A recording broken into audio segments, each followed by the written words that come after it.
Before you watch another comedy sequel released 10 plus years after the original that will probably suck ass, revisit the modern fairy tale that asks, what if one of those Nigerian prince scams were real? Damn, I knew I should answer that email.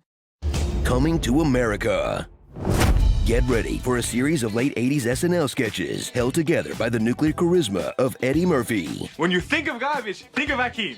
That has him cast against type as a naive romantic, then makes up for it by casting himself as everyone else too, in a formula that works 100% of the time, 50% of the time. But it is long time in hell before one suck poison out of another man's ass. Meet Akeem, yet another royal immigrant who comes to the U.S. to take our jobs. Seriously, it's an epidemic. But he's surprisingly humble for a guy whose face is on money, and surprisingly righteous for a guy with his own dick washer. The royal penis is clean, Your Highness.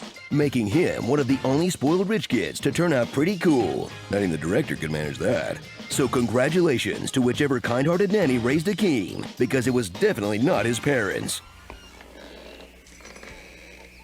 Journey to a Wakanda known as Zamunda, a fictional African kingdom thought up by white guys, rich beyond all comprehension, with a bachelor prince who shy around girls, and the king dresses like a big cat. But Akeem will gladly leave the fame and fortune behind for a chance to move to New York and blatantly steal this poor schmuck's girlfriend. Yeah, I know he's a jerk, but I guess bro code into the border, huh?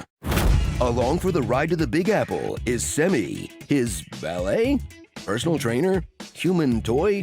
If his job is to be the royal best friend, he's terrible at it. I feel like a complete idiot. I doubt we will ever find your queen. What's not fair is me doing manual labor. Do you realize I have not had sex since we got to America? Things are going so well with Lisa. I do not care. But every king needs his queen, and Lisa is a hard-working, independent woman with principles that she'll quickly sell out for a bigger house like the rest of the boomers. If you like, we can give it all up now.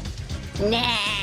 And experience James Earl Jones as you love to see him most, being someone's dad. You may not be my father, sir, but you will always be my daddy. Witness a truly impressive parade of soon-to-be famous actors, from Samuel L. Jackson getting his start as this bad mother effer. Anybody move out, blow your head off.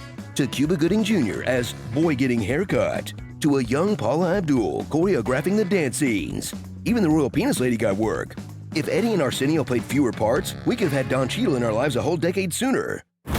So sit back and enjoy Eddie Murphy's 80s comedy about Africans that's aged better than his other 80s comedy about Africans. I have to go off to the woods of Africa and find me some crazy, naked zebra That takes you back to a golden era when these two were on top of the world, before they stopped working all the time and went off to enjoy their families and spend their millions.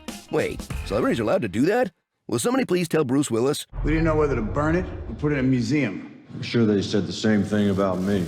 Welcome to the party, pal. It ended many years ago. You can rest now. Starring the nutty successor, Burger Queen, and twins, the founder, City Slicker 2, Legend of Curly's Glow, and twins, Robert Mugabe. And, sir, this is a Wendy's. The Prince's Bride. Since this takes place in a shared universe, does that mean that Eddie has an identical millionaire twin named Valentine?